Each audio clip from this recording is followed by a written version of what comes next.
Welcome to Maharashtra e academy. Last लेक्चरमध्ये आपण problem based on percentile ungroup data याचे numerical solve केले होते.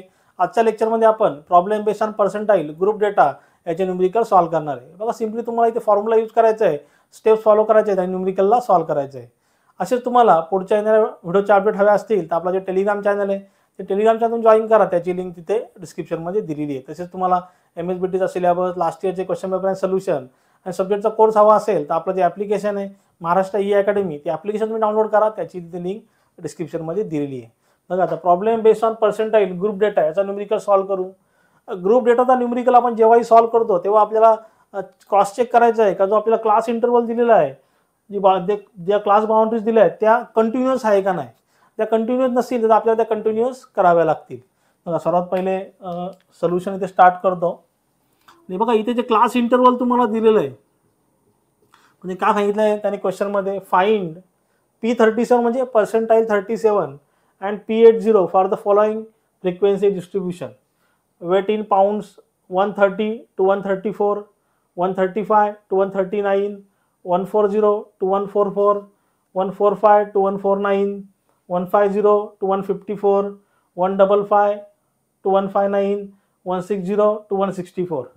पहिली व्हॅल्यू किती आहे? 5, 15, 15, 28, 24, 17, 10 आणि 1. मग इथे जो डेटा आहे तो कंटिन्युअस नाही आहे. तर कसं ओळखलं आपण? बघा, इथे 134ला एंड झालेलं आहे तर 134 पासून इथे सुरुवात व्हायला पाहिजे होती, पण काय झालं, पुढच्या व्हॅल्यूने सुरुवात झालेली आहे. म्हणजे डेटा इथे कंटिन्युअस नाही आहे. बघा, 134ला एंड झालं, इथं 134 पासून सुरुवात व्हायला पाहिजे होती. तर अजून एक क्रॉस चेक करू. समजा 139ला एंड झालं आहे तर इथे 139 पासून सुरुवात व्हायला पाहिजे होती. म्हणजे आपला डेटा इथे काय कंटिन्युअस नाही आहे. त्या डेटाला आपल्याला कंटिन्युअस करावा लागेल. बघा, तो कंटिन्युअस कसा करायचा? सर्वात पहिले टेबल राईट डाऊन करून घेतो. तो टेबल आपल्याला दिलेला आहे तो राईट डाऊन करून घेऊ. एकदम सिंपल आहे. बघा, वेट इन पाऊंड म्हणजे काय? Class interval. तो क्लास इंटरवल दिला आपल्याला तो. बघा, जो क्लास इंटरवल दिला तो लिहून घेतो इथे. 130, 134, 135, 139, 140, 144, 145, 149, 150, 154, 155, 159, then 160, 164, 164. मग आता इथे डेटा कंटिन्युअस नाही. तर डेटाला काय करावं लागेल? कंटिन्युअस करावं लागेल. तर कसं करायचं? एकदम सिंपल आहे. म्हणजे जास्त डोकं इथे लावायचं नाही. बघा, क्लास इंटरवल त्याला कंटिन्युअस करून घेऊ. मग काय करतात, जी पहिली व्हॅल्यू आहे त्यातनं काय करतात? 0.5ला मायनस करायचं. बघा, पहिल्या व्हॅल्यूमधून 0.5ला मायनस केलं तर काय होईल? 129.5. आणि जी पुढचा इंटरवल आहे बघा, ही जी व्हॅल्यू आहे 134 मध्ये काय करायचं? 0.5ला ऍड करायचं. तर काय होईल? 134.5. सेम सगळ्यामध्ये तसंच करायचं. पहिल्या व्हॅल्यूमधनं 0.5ला मायनस करायचं आणि दुसऱ्या व्हॅल्यूमधनं ह्या व्हॅल्यूमधनं 0.5ला ऍड करायचं. तर काय होईल? बघा, इथे 135 मधनं मायनस करू तर काय होईल? 135 मायनस 0.5 तर काय होईल? 134.5. इथे काय होईल? 139.5. अगेन इथे बघा, 140 मधनं मायनस करू 0.5 तर काय होईल? 139.5. इकडे ॲड करू 144.5. अगेन इकडे मायनस करू 0.5. 144.5 मायनस 149.5. बघा, 145 मध्ये काय केलं? 0.5ला मायनस केलं. किती आलं? 144.5. आणि 149 मध्ये 0.5ला ऍड करायचं तर काय होईल? 149.5.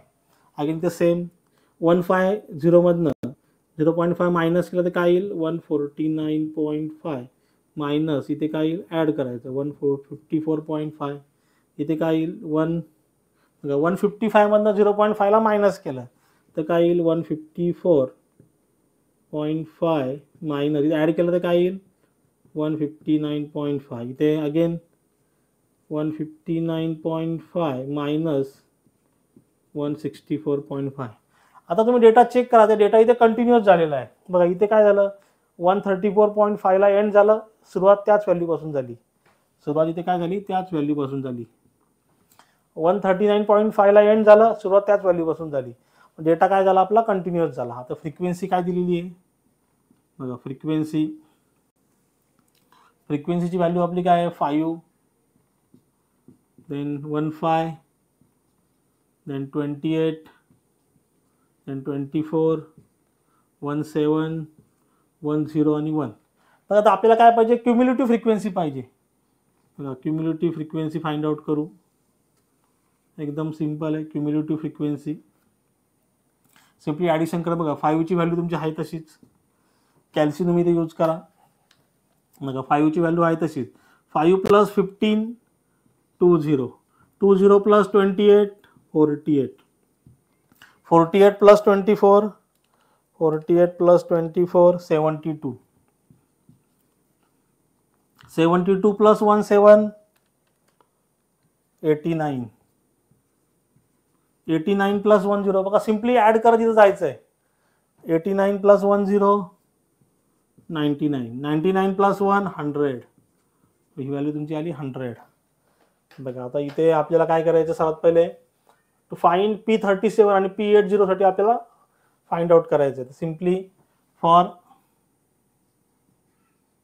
P37 बघा त्याचा फॉर्म्युला काय आहे P37 साठी. बघा जे फॉर्म्युला क्वार्टाईलसाठी आहे, डेसाईलसाठी आहे, पर्सेंटाईलसाठी तोच फॉर्म्युला, फक्त डिवाइडला जी व्हॅल्यू त्याचा फरक आहे. कुठल्या व्हॅल्यूसाठी फाइंड आउट करतोय आपण 37 साठी. बघा 37 इंटू n. आता पर्सेंटाईल म्हणून काय ना, डिवाइडला इथे 100 येणार, काय ना डिवाइडला इथे 100 येणार. आता n ची व्हॅल्यू किती आहे बघा. ही व्हॅल्यू तुमची कुठली असते, n ची असते. ही व्हॅल्यू तुमची कुठली n ची आहे, जी टोटल आलेली आहे आपली. n = 100, n = 100. बघा n ची व्हॅल्यू किती 100. 37 इंटू 100 डिवाइड बाय 100 = बघा 100 गेट कॅन्सल. आन्सर किती आला 37. बघा 37th ऑब्झर्वेशन. बघा आता 37 ऑब्झर्वेशन कुठे येते आता चेक करू. बघा या क्युम्युलेटिव्ह फ्रिक्वेन्सीमध्ये बघा 20च्या पुढच्या जेवढ्या व्हॅल्यू आहेत त्या कुठे येतील, सगळ्या या 48च्या मध्ये येतील. बघा आता 37 व्हॅल्यू कुठे येईल, बघा 21 पासून 48च्या व्हॅल्यू येते ह्या क्लास इंटरवलमध्ये येतील, 140 to 144 मध्ये. म्हणजे हा आपला झाला क्लास इंटरवल. बघा ह्या व्हॅल्यूसाठी बघा 20च्या पुढच्या व्हॅल्यू म्हणजे 21 पासून 48 पर्यंत. आता आपली व्हॅल्यू किती आली 37. ती कुठल्या क्लासमध्ये येईल, ह्या क्लासमध्ये येईल. बघा आता सिम्पली फॉर्म्युला यूज करू. P37 = L + h/f 37n divide by 100 minus cumulative frequency. आता बघा L म्हणजे काय, बघा L म्हणजे काय, lower limit of the class. आता इथे lower limit of the class किती आहे बघा 139.5. आता ही व्हॅल्यू घेताना काय करायची, क्युम्युलेटिव्ह क्लास इंटरवलची जी कंटिन्युअस व्हॅल्यू ती घ्यायची, जी आपली कंटिन्युअस वाली व्हॅल्यू ती घ्यायची. बघा किती आहे 139.5 lower limit of the class 139.5 plus h म्हणजे काय, विड्थ ऑफ द क्लास. तर विड्थ ऑफ द क्लास किती असेल बघा 144.5 minus 139.5. Width of the class किती आहे 5 डिवाइड बाय f. आता ह्या इंटरवलची क्लास इंटरवलची फ्रिक्वेन्सी किती आहे 28. 5/28. बघा 37/n डिवाइड बाय 100 किती आलेलं आहे 37 मायनस देन CF. आता इथे क्युम्युलेटिव्ह फ्रिक्वेन्सी घ्यायची, कुठली घ्यायची आहे, cumulative frequency of preceding class म्हणजे मागच्या क्लासची घ्यायची आहे. बघा 48चा इथली व्हॅल्यू कुठली 20, ही व्हॅल्यू घ्यायची 37 मायनस 20. बघा सेम न्यूमेरिकल आपण इथे डेसाईलमध्ये सॉल्व्ह केलेले आहेत, फक्त इथे या डिवाइड बाय 100चा फरक आहे बस. तर आता ही व्हॅल्यू कॅल्क्युलेट करू P37 साठी. बघा P37 ला किती येते 37 मायनस 20 इंटू बघा किती आला 17 इंटू 5 डिवाइड बाय 28 प्लस 139.5.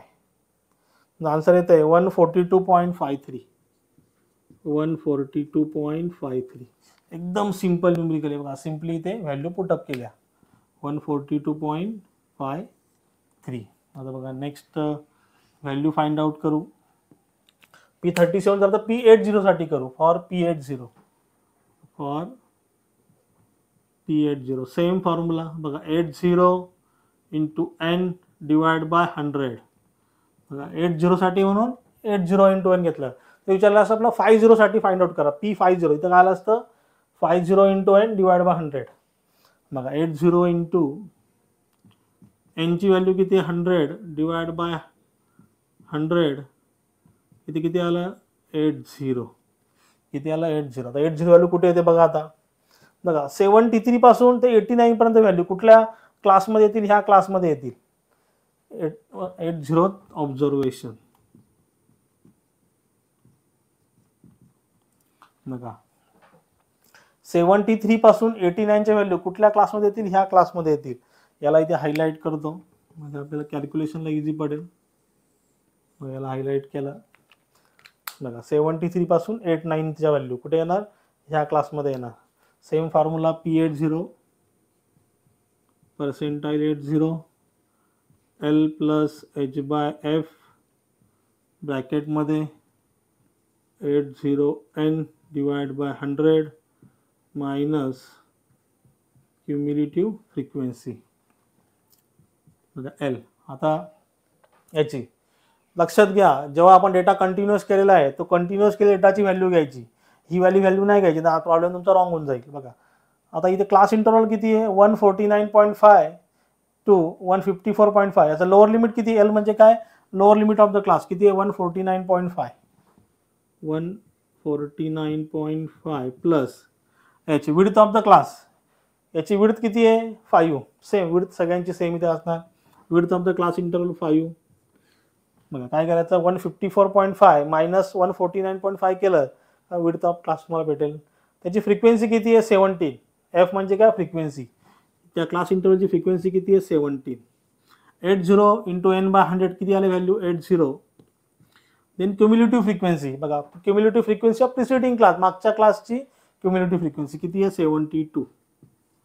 बघा 72 P80. बघा मागच्या क्लासची फ्रिक्वेन्सी किती आहे क्युम्युलेटिव्ह फ्रिक्वेन्सी 72. सेम कॅल्क्युलेट करू.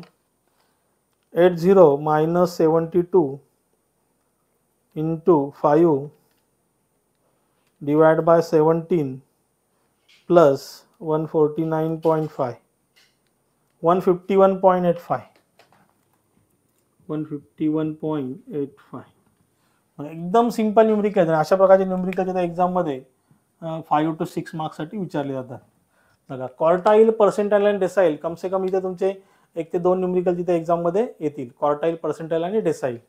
बघा हे 2 आन्सर आलेले आहेत P37 आणि P80 साठी. याच्यामध्ये काय डाऊट असेल तुम्ही जरूर मला कमेंटमध्ये विचारू शकता. थँक्यू.